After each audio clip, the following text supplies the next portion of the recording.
Showcasing local talent, professionals, and everyday people making Salt Lake City what it is today. It's time for another episode of the I Am Salt Lake podcast. I want to welcome everybody out today to episode 214 of the I Am Salt Lake podcast. My name's Chris Hollifield. I am your host. Welcome to the podcast, everybody. Thank you so much for joining me as I continue this journey through Salt Lake City, where I have an opportunity to sit down and have some awesome conversations with some of the individuals here in Salt Lake City that are doing some really cool things. They have some cool projects. They're making the city a better place, and a place that I know I could be proud to call home. Today on the show, I sit down with Jeremy Pugh. He is a local author that just put out a book. It's called 100 Things to Do in Salt Lake City Before You Die. A great book. I actually had the opportunity to sit down and take a peek at it before I chatted with him, and there are some great things in there. A lot of things that we forget about. There are things that we didn't realize we're here to do, but a lot of really great things to do here in the Salt Lake City area. And I really recommend everybody to check this book out. I'm going to put the link where you can purchase it. It's going to be at iamsaltlake.com/214. It's going to be for the episode links for this episode, where you can go connect with Jeremy, purchase the book, find out about all the cool things he's doing. I mean, this guy has written for a lot of other cool magazines. We're going to get into that here in the conversation in just a minute. I do want to tell you about the sponsor, though, of the show, Oleo Skin and Beard. You can find them online at oleoskin.com. They are a great local company from Salt Lake City here. They make all kinds of cool skin oils, beard oils. My favorite is the beard wash. Helps keep the beard nice and clean. Again, the website, oleoskin.com. Use the promo code IAMSaltLake. It's going to give you 25% off of your entire purchase. So if you've ever thought about purchasing an Oleo product, now is the opportunity to do that by using I Am Salt Lake at checkout. It's going to give you 25% off of your entire purchase. I want to make an announcement. Of course, well, I made the announcement on previous episodes, but I want to tell you about the next I Am Salt Lake Live happening Saturday, April the 9th at Club 50 West, right at 50 West Broadway. They're located right in downtown. I've had a couple other live shows there. You've probably came out to those as well, but I got a really fun evening planned for you this time. I got Jimmy Martin, Kat Martin, Lee George Cade, and Rachel Cade on the show. We're going to do something different. I can't tell you what it is, though, so you're going to want to make sure to come on out. Again, that's Saturday, April 9th, Club 50 West. Doors are at 8 o'clock. The show is free. It is sponsored. The live show is sponsored by our friends at Slug Magazine, slugmag.com. So many thanks to them for sponsoring another live edition of I Am Salt Lake. There are so many things I want to tell you about here in the world of I Am Salt Lake. I can't tell you on every episode of the podcast. I'm going to be starting a blog at iamsaltlake.com. It's where you can go and kind of keep up to date on everything I have going on. Been up to a lot of really cool things. There's a lot of things happening. So again, bookmark iamsaltlake.com and stay up to date on everything related with I Am Salt Lake. And like I said, Jeremy Pugh is on this episode. He just put out a book, 100 Things to Do in Salt Lake City Before You Die. You're going to want to check it out. We recorded it at the Utah Musicians Radio Studio here in Salt Lake City. Many thanks to them. Many thanks to John Farmer for letting me use his space. So with all that being said, let's sit down and talk to Jeremy and find out his story.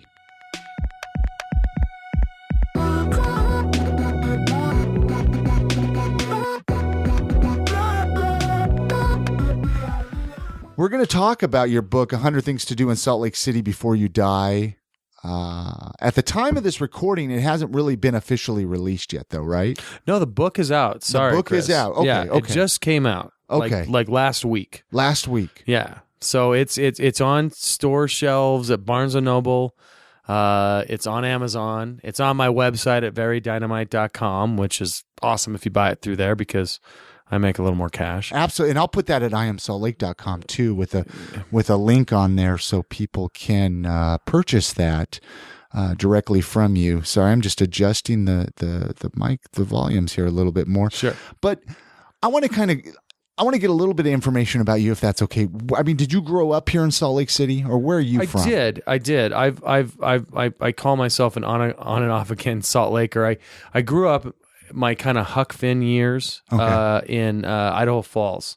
Why Idaho Falls then? Why? My family lived there. Okay. So Okay. there's a longer like genealogical story about that. Sure. We don't. But need my it. Marine Corps father and his Marine Corps family like moved to Idaho Falls when he was a kid. Okay. And so met my mom and all that. Anyway, so I lived there till I was about 10, and moved from Idaho Falls to Bountiful, Utah. Which, I mean, I think a lot of Salt Lakers will recognize. There is a big difference. We were all Mormons at that time. Sure. But there's a big difference between Idaho Falls, Idaho, and Bountiful, Utah, and that in Idaho Falls, Idaho, like a lot of your fun is, throwing rocks at cows that float down the canal. And in Bountiful, Utah, like you go to school with like kids whose parents or uncles or dads or grandparents are apostles or prophets. So how was that for you? Do you remember much of that as a young kid? Yeah, it was a huge adjustment. Like a culture shock a little bit. Well, because I mean, I grew up in this kind of what I call 70s Mormonism, a lot of make your own soap, kind of hippie Mormon, if you will. So your family was big on that? Yeah, my dad and my mom were both converts. Sure. Or my mom was sort of culturally, my dad was like that sort of like lapsed, whatever, Lutheran kind of guy that like converted when I was about 8 years old. So it sounds very similar to my upbringing. That's Okay. why I'm intrigued by this, because my mom was that type. It's like live off the land and make your own soap and let's get some goats and we'll milk the goats and right, and that was my Uncle Bob, and that was the neighbors I grew up with, and in Idaho Falls and in Shelley, Idaho, and it was like for me a different brand of Utah versus Idaho Mormon, and I think anybody again that grew up in Salt Lake or even grew up kind of in sort of Western Mormon culture kind of gets that difference. Absolutely, man. And moving to Salt Lake when I was like 10, I mean, that's a formative age. Yeah. to be, But to go you to probably Bountiful, were a Utah. little excited though, right? For a move Oh. and a change and maybe make some new friends. And Well, absolutely. No, I wasn't. No, you weren't. I mean, I was terrified. And I think all my friends, I had all my friends in Idaho Falls, and we were into comic books, and we wore tough skins, and our zippers were down, and we picked our nose. And then I moved to Bountiful, and people had eyes on. There was fashion all of a sudden in my life. I didn't know what fashion was Sure. at all. So it was like that kind of like 5th grade through like was a big kind of, I mean, it's hard for everybody. Well, sure. But I think I had the added strangeness of being the new kid. Yeah, So, yeah. Well, that's how it was. I mentioned before I started recording how I moved to Utah County when I was about 15, 16 years old. So, but I was excited. I mean, I moved from Southern California though, right along the beach and the coast, and I don't know why I gave all that up to come to Utah, but I was excited. But a big family. I mean, you Mormon, right? No, like or just no? my brother and I. My folks are divorced, but that happened later. Later in life. When I was like 17. Sure. So, but my mom remarried, and I have 4 stepsisters. Sure. So- sure. And that's how, similar to me as well. Right. Well, I didn't know that. But. Yeah. No, it's all good.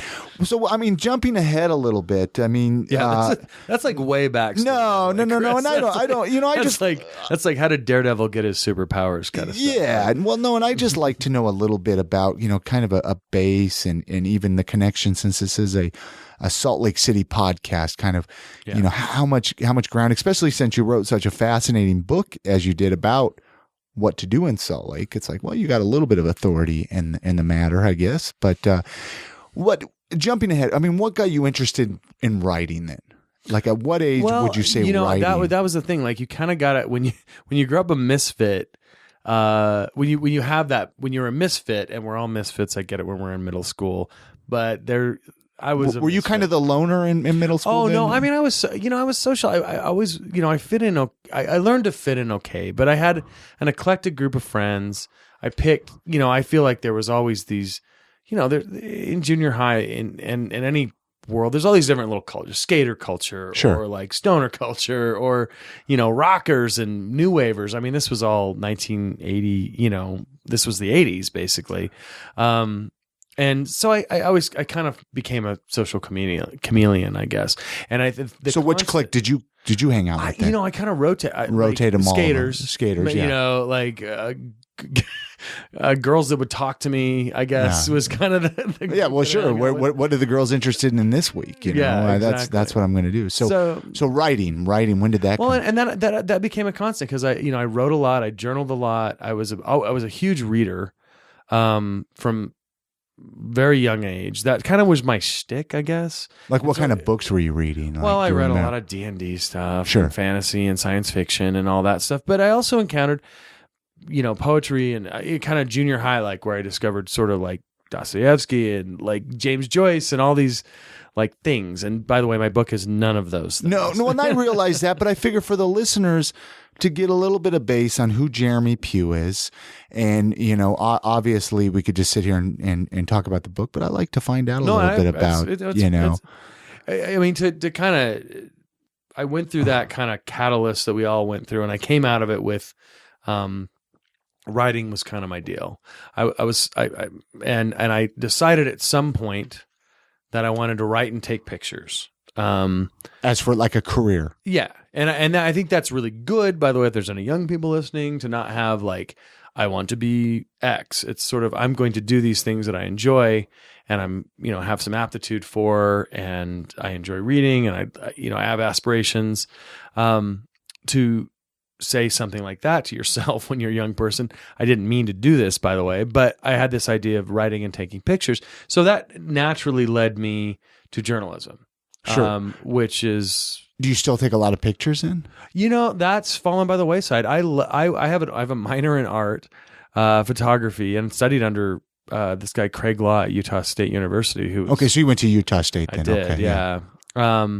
And I have this minor in art, and I sort of didn't broach the digital divide. Basically, I grew up in dark. I came up in dark rooms, and yeah. But that's still big, man. It is. And film photography. And I still have a lot of fun taking pictures, but it's my writing has become kind of the thing that I. How are you with like the iPhone, the smartphone, to take pictures? It takes skill, man. Yeah, I try to enjoy, like kick it up a little bit notch, a notch.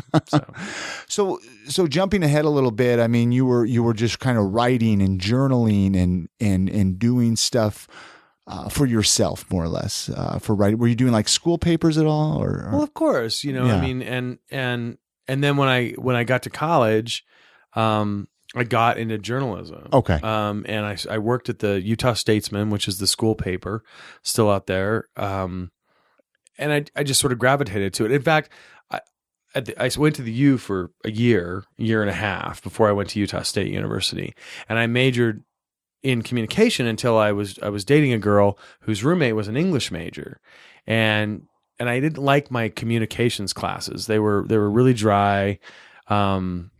Boring, frankly, and she was like, well, take English classes. You get to read better books, and the point here is to learn how to write. So I transferred over to the English department at University of Utah, and then took that up to Utah State University. So journalism, I don't have any. Did you enjoy it though? I mean, you probably I writer, loved because then we're reading all these like heady books, and you're 19 and you're in your sort of beret wearing phase, I guess, if you will. When you're in that age of being a counterculture person. Absolutely. So it was great being an English major, and I think that was a definite plus for me as I took like sort of the trade of journalism, is I've always had kind of a little writerly tendency to me. What were you hoping would happen by going to school to studying English? What kind of job were you hoping would? Well, that I'd learn to write and be able to do that for a living. Okay, but what did you want to do? I mean, did you want to write books, or did you want to wherever it would take you? Wherever it would take me, and I think journalism kind of grew out of that. Honestly, working at the student newspaper, it sounds a little silly and twee, but it's not. It was at the time, which we're talking like early 90s, that was still... You enjoyed it. Yeah, it was great. I was the features editor of this great publication. I had a great student editor, this guy Mark Reese, who's in town, still running around in the writing world, and we made cool stuff. And that was the thing that I learned in that period, and then I've continued to learn, is like how to make cool stuff, which isn't just writing. It's bringing together photography, it's bringing together design, it's bringing all these things together, which is such an asset in today's world because And not a lot of people know how to do that properly, I feel like. Yeah, kind of. I think there is this like tendency to like just, you can just push F4 or throw that filter on or whatever. But what you see though, Chris, is that when someone puts a little craft and a little art and a little like intention behind what they do, it really stands out. And I think you can see that in Salt Lake with a lot of the great artists and makers and people who are like kind of making this a really great, creative and interesting place to live. Yeah. So, and then jumping ahead a little bit more, publications. I mean, you've written and you still write for multiple publications, right? I mean, where should we start there? I mean, because you mentioned Salt Lake Magazine. Mm-hmm. You were an editor there, or and I mean, when did that come into the picture? So I worked in newspapers in Utah. I worked in St. George and Cedar City, the Spectrum. Okay, and so out of college, I gravitated towards newspapers and got myself a newspaper job. And back then, there was kind of this. Which newspaper jobs now are hard to come by. They're hard to come by, and like everything's kind of broken down. That's why I say like back then there was this kind of progression. You'd work at a small town paper, a medium-sized town paper, and then go to the Boston Globe or Was that? Did you want to maybe go to a big paper like that, the New York or New York Times, and be deployed to Iraq and and be a workhorse? I mean, when you're a 26-year-old, I just wanted to do everything. But that I kind of watched that system break down, which is sad actually. And I know a lot of people that are still in journal, work for the Trib and when you say the system breakdown, you're actually talking about like print media, print newspaper media, yeah, and especially newspapers. I think that publications like Salt Lake Magazine or regional kind of glossy magazines have done a little better, or Slug, for example, here, another publication in Salt Lake that does, I think, really well, or even City Weekly. I think it's just the large sort of paper of record, Gray Lady, New York Times of like the Tribune. That business model's really suffered. What do you think? We could go into that. Yeah, I mean, well, let's touch on that for a minute. I mean, actually, just because.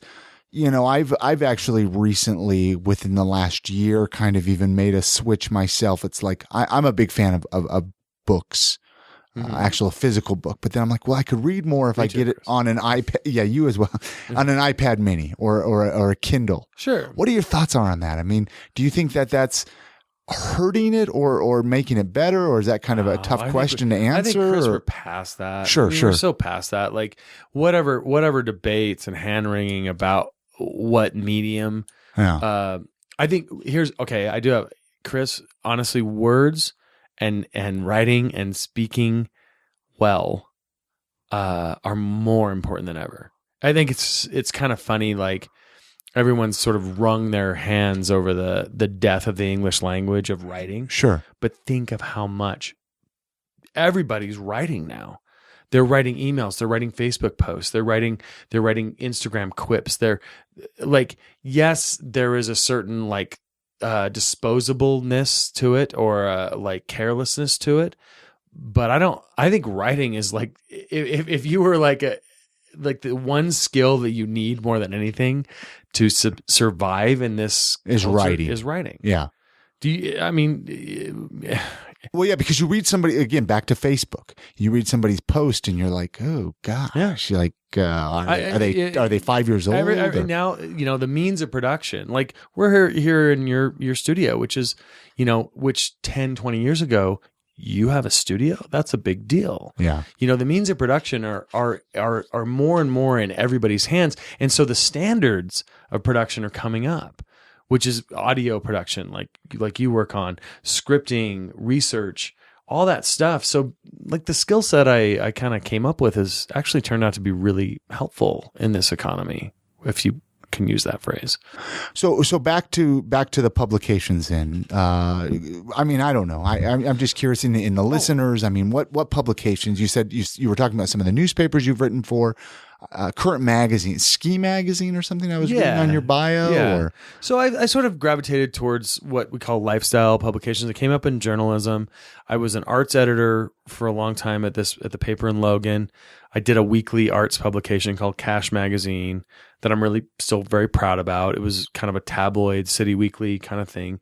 Certainly not as punch the man on the nose as those guys are. And I ended up meeting an editor of Salt Lake and came down here in 2006 and got hired on as the editor of Salt Lake Magazine. How was that? It was a fantastic job. Yeah. I mean, it really was, to me, like the most important thing that's happened in my career so far. That's a great publication. It is, yeah. And the people that run it still, and the people I worked with for those 6 years cared deeply about Salt Lake. And champion it and booster it in a way that a newspaper can't. A newspaper has to kind of sit on the fence a little bit. And Salt Lake Magazine it's a cheerleader. You know, it's like, hey, we love this city. You love this city. Come sit with us and we'll tell you what's cool about this city. So, and you've got a lot of really educated. You gave me chills, man, with that. No, it's true. Well, yeah. I mean, it's this print publication that has a luxury to it. They print on the good paper. The owners, you know, for them, it's a labor of love, and I think it's a rare thing, and I think it's sort of taken for granted that it exists. Actually, it certainly defined a lot of the things that I write about to this day, and the reasons I was able to create this book so. Not easily, but like to know what I know is because of the 6 years I worked at Salt Lake Magazine. Okay, so. well, let's jump into the book. Let's actually, I mean, that was a nice segue, a nice lead in to the book. Like I mentioned in the beginning, 100 Things to Do in Salt Lake City Before You Die. Working at Salt Lake Magazine, you say, kind of helped with that. But what was the main inspiration? Like, when was that light bulb moment? I should write this book, or was there a moment? Chris, a light bulb moment was I got a phone call. Yeah. From this publisher, Reedy Press, and they do these books all over the country. Okay. So again, you know, at the beginning, I said this isn't Dostoevsky. You know, no, I realize that, but it's a great book. I was sort of asked as someone who's been writing about Salt Lake. They were like, "Hey, we've heard about you," and so it was a great opportunity. Okay. But now, having said that, I don't want to diminish the fact that I was really excited to have an opportunity to like. I would be honored, man. Yeah. You know what I mean? Like, yeah, so I can't even claim sort of credit for the idea. I do think the title's a little dramatic, et cetera, but I don't think so, man. You got to get out and do this stuff, though.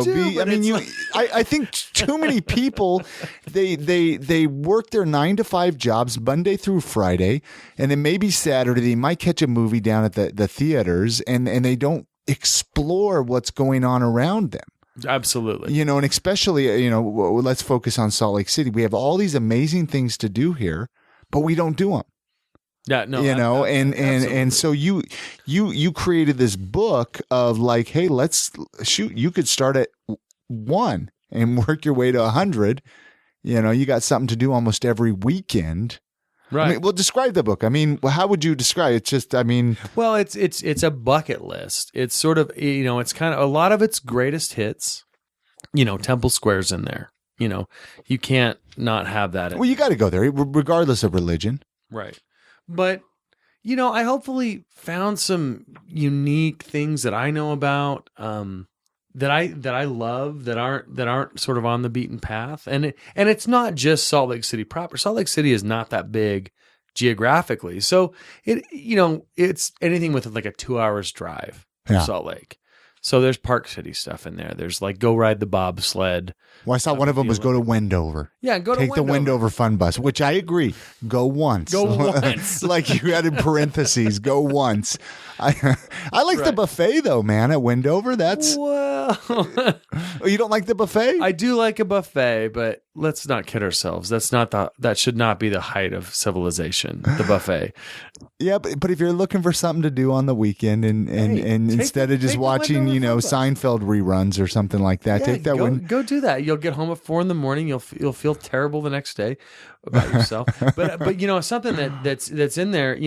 Hopefully, I hope people won't just breeze past the topics and will read the things I wrote, because there's a lot of like inside baseball stuff from someone who grew up in here. I talk about Bar X as one of the things in the food and drink kind of category.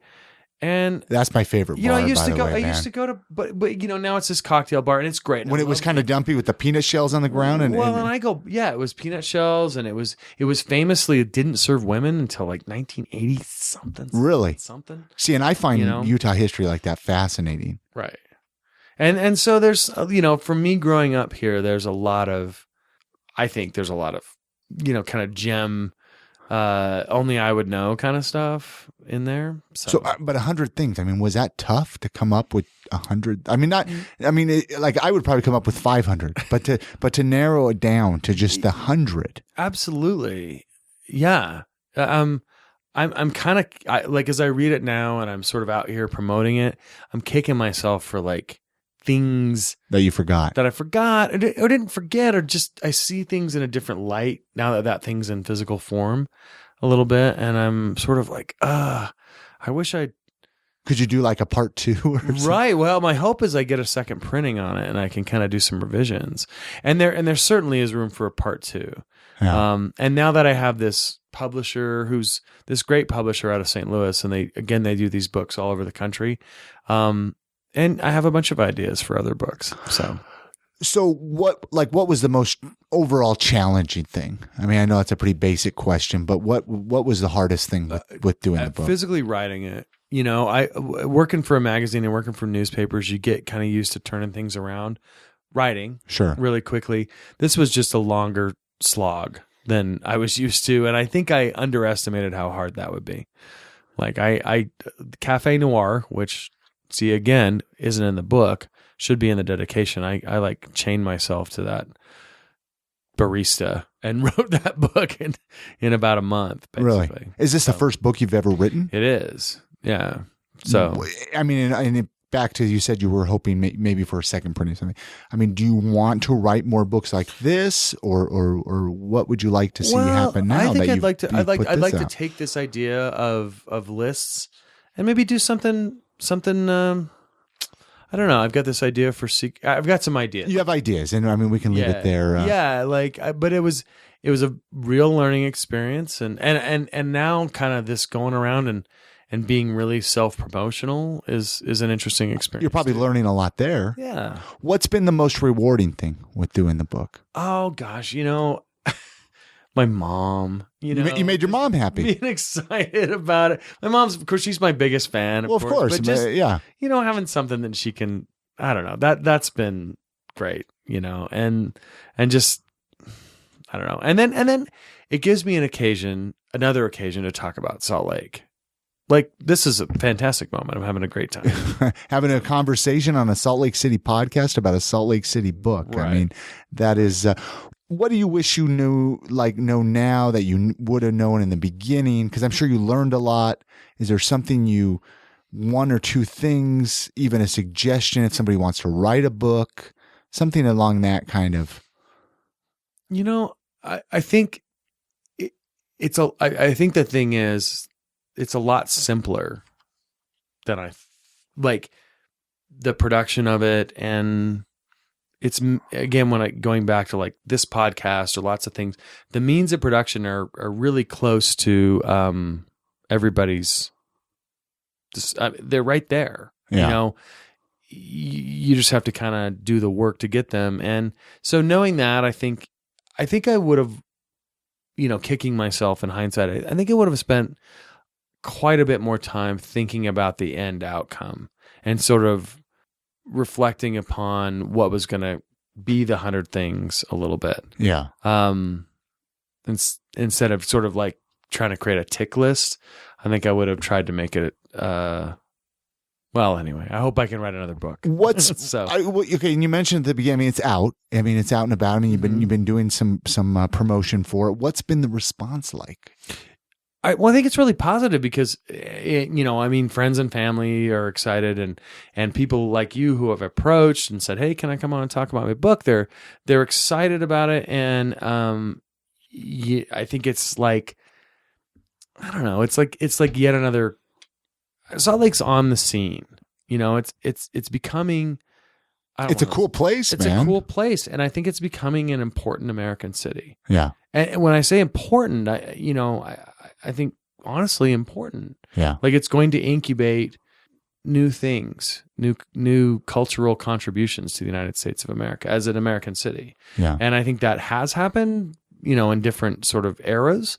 But it's ready to become its own kind of, not just a scene, but like, well, people don't look at it so much like, oh, it's this weird, quirky. I mean, it is, but it's not.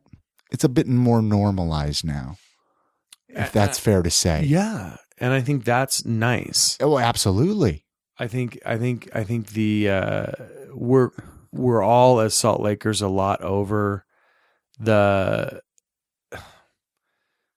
all that stuff, like, sort of bashing the peculiarity of Utah, the liquor laws, blah, blah, blah. Yeah, it's blah, like I ask people that, what is your least favorite thing about, well, everybody, of course, the liquor laws. Yeah, it's just low hanging fruit. Yeah. It's like easy pickings, and it's not clever to do that. And I think there's a lot of people who live here in this community that are excited about sharing this community with other people that aren't that are sort of over that conversation. But it also frustrates me. I know there's this other group of people that are like, oh, quit making Salt Lake City look cool because then people want to move here, And it's like, there's a lot of people that are serious about that. They don't want people to come here. Well, I mean, maybe you're one of them. I don't know. Well, that's a double-edged sword. I mean, with the advent of the same technologies that killed the newspaper, we're all having this sort of really public conversation about where we live, and we're all trying to show off the best aspects of it because we're all trying to show off the best aspects of our own life. Yeah. It's like saying, well, no more people move to Brooklyn.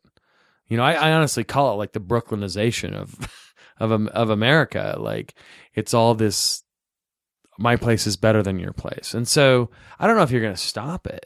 And I don't think you should. I mean, yeah, it'd be neat if people stop moving here, but they're going to come. We need the growth. Well, we're at a great period. We've got a lot of great energy in this town, and a lot of creative and interesting stuff is happening. And what we need to do is kind of harness it and make it into something more than just like, it's cool where I live, I guess. Yeah. I mean, my book it's a celebration of Utah and Salt Lake City and what a great place it is and everything that's kind of at our fingertips and around us. But there's a lot more depth here than just skiing and mountains and Mormons and all that stuff. What are some other hobbies and interests then that you have? Like gearing away a little bit from the book, besides writing and photography, what other things does Jeremy enjoy doing in his free time? I like to. I'm a 44-year-old guy. I like to cook, and I like to like be at home, and I like to entertain and be around like-minded friends and individuals, and have a laugh. I don't macrame or anything like that. But biking, I guess, would probably be my thing. Do you get up into the mountains a lot then, or no? I do, and I'm a big skier. I write a lot about skiing. That's right, for Ski Magazine, which we didn't really get into a whole lot there. Then, so purposely or no? No, not at all. Not at all. Oh, excuse me. My freelance work, a lot of it ends up kind of in the ski industry. I work a lot with Ski Utah, and I work a lot with, and I've been able to write for Ski Magazine, and I've also written a lot for Sunset Magazine, which is kind of it's a pretty big publication. Yeah, it's a real quality, smart publication for a certain demographic, which I think fits Utah really well. Yeah. So Let's talk a little bit more about Salt Lake. I mean, obviously you've written a book. One thing I always say, I ask people this on the podcast. Like, say you had a friend coming for just one day to Salt Lake. They were going to visit. I don't know if you want to give. I mean, I don't know how much of the book you want to give away. But is there one thing in the book, or I mean, I guess you probably have enough time to do a few things. But if somebody was visiting for one day, what would you tell them?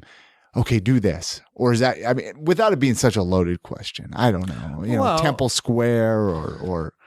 My favorite thing would be have them, if it was one day and it was Salt Lake City proper, it would walk up Main Street. And this isn't exactly a thing in the book. It's a combination of things in the book, but it would be like walk through Temple Square, which is a beautiful, interesting place in our city and a huge part of our culture and where we came from, all the way up the hill into City Creek Canyon.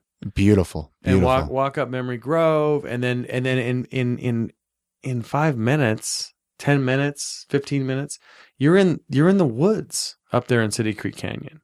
And I think it's this wonderful little treasure that living, you've got an urban area like 5-10 minutes away from this unspoiled wilderness, semi-spoiled wilderness.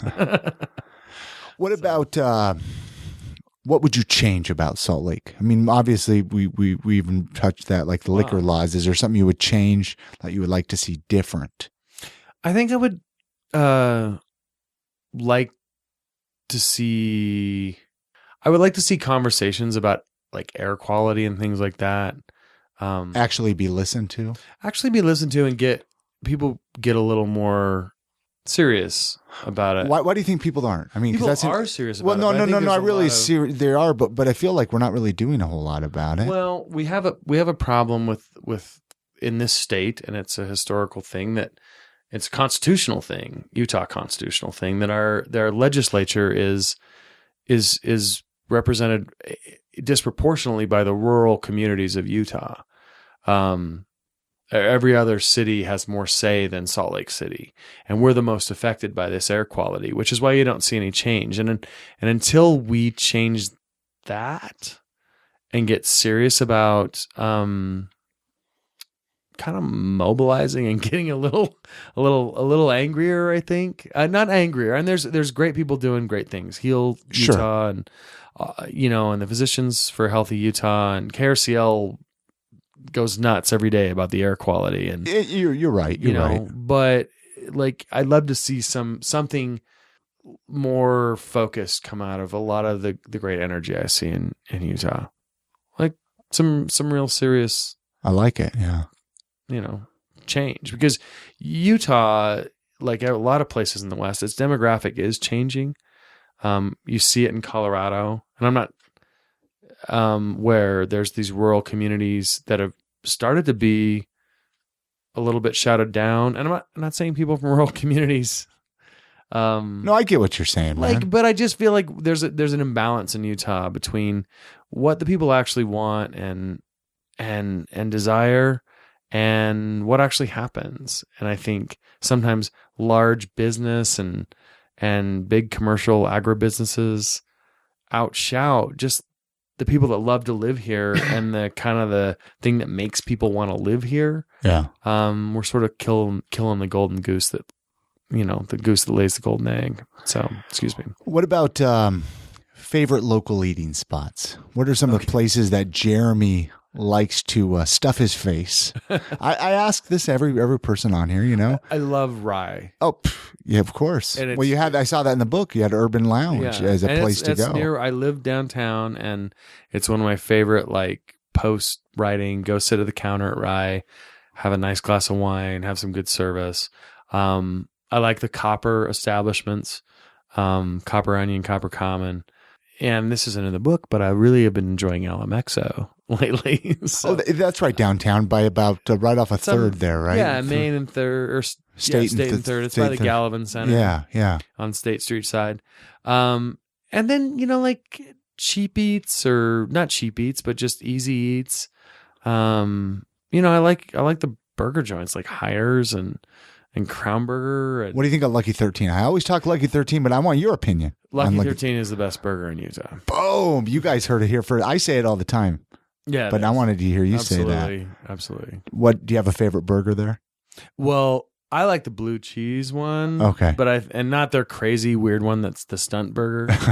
Like that's great. The challenge, the one right? You have to do the challenge. They have good beef and they sure, man. Good buns and so. I like the nut butter burger.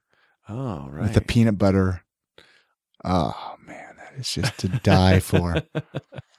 Well, at Salt Lake Magazine, we were part of something called the Burger Bunch, where we went around and tasted burgers. And how do you get part of that? I need to be part of that. It was a silly, and so we would review burgers and the Burger Bunch. But Lucky 13 was not around back then, and I feel like they would have won, been the highest ranked Burger Bunch burger, definitely. So, and that's a cool spot too. It is, and you're right by the ballpark there. I mean, it's close to downtown. It's not, and that's an example of changing Salt Lake, old perceptions. Probably guys like you and I used to have about State Street, 13 South State Street. Yeah. That's a bad place. All that stuff. And it's one of these great, cool places in town. That's you can hang out there and. Whatever. Yeah. So, yeah. Well, back to how can people find the book? How can people, bookstores all over Utah, back to your website. I mean, what? Yeah, you can go to verydynamite.com, and that's my website. It's on Amazon.com under 100 Things to Do in Salt Lake City Before You Die. It's also available at Barnes & Nobles, and I'm having a book signing event this Thursday. Well, March 3rd. Okay. This will be in the past. Huh. At King's English, which I've decided to kind of make my debut at. Great local bookstore on 15th and 15th. Well, it's a great bookstore. I mean, if you've never been there and you're listening to the podcast, go there. Go to King's English, have lunch at Fresco's. These are the things I wish I had put in the book sometimes. So you didn't put King's in here? I didn't, but I did put Ken Sanders in there. Okay, Ken Sanders. You got it, Ken Sanders. And that on Third South and Second East.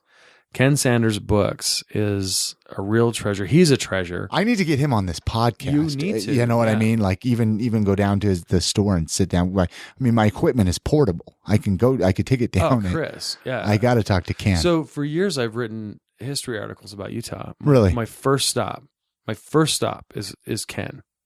I walk into his store, I say, "Hi, Ken," and we sit down on the easy chairs and we talk. And that's where I go first. I mean, he's willing to talk. He's willing to chat. Absolutely. I got to go down there and talk. He's a countercultural icon. Yeah. Of his history. His history is interesting. People, old Salt Lakers will know Cosmic Airplane. Oh, of course. I know Cosmic Airplane. Yeah, man. That was Ken Sanders. Yeah. And then wasn't the guy who manages that, he went on to own Open Blue Boutique, right? That was the original manager of... Right, they all split off into different places, like Ranch Records is part of that schism. That's old SLC Punk. I mean, Cosmic Airplane is this nexus, and the Blue Mouse Theater, which was next door. If you know Nostalgia Coffee on sort of First and Second East, that used to be Cosmic Airplane. The Blue Mouse Theater was there, which was kind of the blue theater in town. It's the kind of place back in the 80s, you would have seen Rocky Horror Picture Show. Anyway, Ken Sanders and his store, which is now going to be developed by Ivory Homes. But he's moving it though, right? He's moving it. He will move it. It's been such an anchor of that 3rd East, sure, 3rd South, Broadway area. It's kind of a shame. It is. And it's a great place to go find not just books, but weird Utah stuff. Yeah. He has this postcard collection in there that's, and they're $1. And they're an old rock and roll posters from the 70s, Grace Slick playing the Salt Palace, it's pretty cool stuff. So there would be a definite place of somebody who's visiting Utah for a day. Go visit Ken Sanders. Definitely. Yeah. Yeah. And have it with an open mind and cause it's one of those old musty bookstores that's sort of, I'm not sure Ken could find everything in his own bookstore.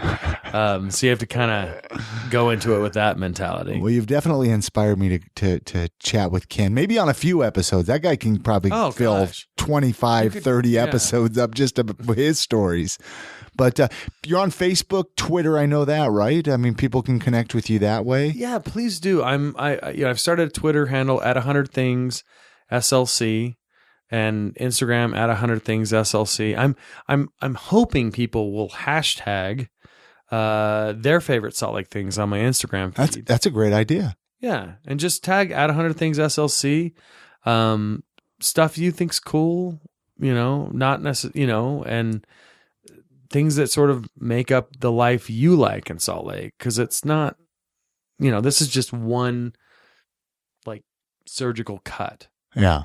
I mean, 100 things. I mean, there's a million things you can do in Salt Lake City. So, anything else you want? I mean, I've had a great time chat. I'll put all the links at iamsaltlake.com with this episode so people can connect with you on Twitter and Facebook and in your website to purchase the book and find out more about you. I mean, I've had a great time chatting and connecting. It's been a pleasure. And I mean, even finding out about your book, like I was chatting before when I was contacted about, bringing you on the podcast. I'm like, heck yeah, that's right up my alley, Salt Lake City. So anything else we've forgotten to mention maybe, or anything you want to chat about maybe before we end this recording, or?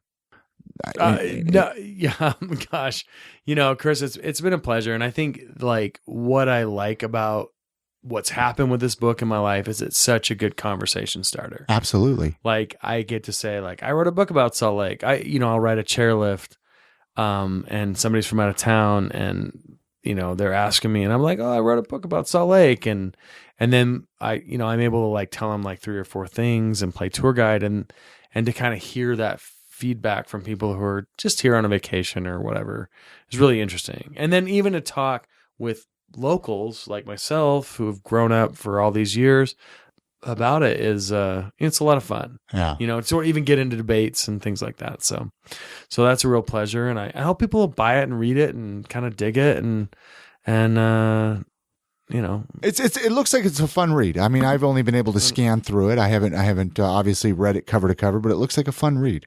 A lot of great suggestions in here. So cool. All right. Well, thank you so much, Jeremy. Well, thank you. This has been a lot of fun. All right. Many thanks goes out to Jeremy Pugh for coming on this episode of the podcast. All of the links are going to be at iamsaltlake.com/214 for episode 214. Reach out to him. Let him know you heard him on I Am Salt Lake. Purchase the book. Check it out. It is a great read. Again, all those links are going to be at iamsaltlake.com for episode 214. Hey, I haven't had a chance to tell you about a brand new podcast that I'm doing. It's called Dating Baggage. I'm actually doing it with my girlfriend, Chrissy Shelley. It was an idea I had where I was like, we should be doing a podcast, sharing our story, sharing other people's stories about the struggles of dating in our 30s. I've been divorced for about 3 years now. Haven't really shared too much about it on this podcast. Haven't really had much of an opportunity to do it, as most of the time I'm chatting with other people here in Salt Lake City.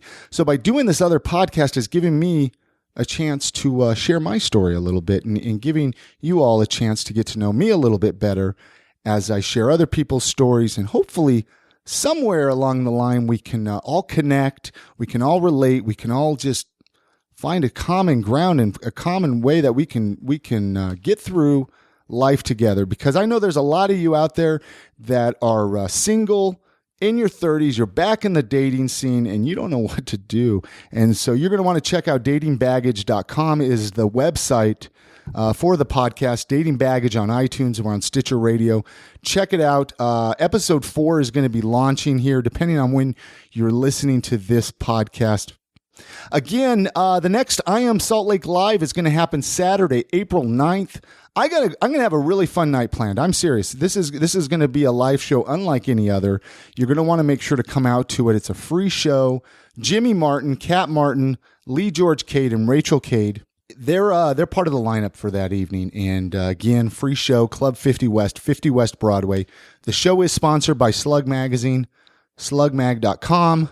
Give them some love. So that's going to do it for this episode of I Am Salt Lake. I've had a great time. In this episode. Jeremy was a great guest. Had a great time getting to know his story. If you haven't left a review on iTunes for I Am Salt Lake, please do it. I love to hear what your thoughts are. It helps boost the ratings. Also, if you can, head on over to the website, click the support the show, leave a donation, whether it's a one-time donation or a monthly reoccurring donation. This podcast can really use your help and help keep it moving forward. There's a lot of expenses behind doing a podcast, and the listener support is greatly appreciated. Many thanks to those of you that have made donations to the podcast. That's going to do it. I'm here every week. Make sure to subscribe, and however you listen to podcasts. My name's Chris Hollifield. Let's connect, everybody. You get out, have a great week, support local, and we'll chat again soon.